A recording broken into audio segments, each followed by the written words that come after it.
appreciation and heartfelt thanks. நான் இன்று பெருமையுடன் இந்த மாமன்றத்தில் பதிவு செய்து மகிழ்ச்சியுடன் பின்வருவது இந்த பகுதிவாழ் மக்களுக்கு நான் 2022 நான் அளித்த வாக்குறுதிகளை 80% நிறைவேற்றிவிட்டேன் என்று பெருமையுடன் கூறுகிறேன். அந்த பெருமை உங்களுக்கு சாரும். இந்த தமிழ்நாட்டின் முதலமைச்சர்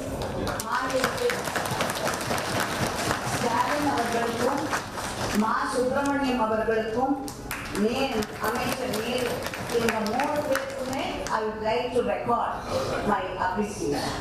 திருப்பி நான் சொன்னேன், நான் பிஜேபியை சேர்ந்தவள், அதற்காக எனக்கு செய்யக்கூடாது என்ற இந்த மனோநிலை இல்லாததற்கு நான் என்னுடைய நன்றியை உடனுக்குடன் செய்திகளை தெரிந்து கொள்ள சன் நியூஸ் பெல் ஐகானை கிளிக் பண்ணுங்க.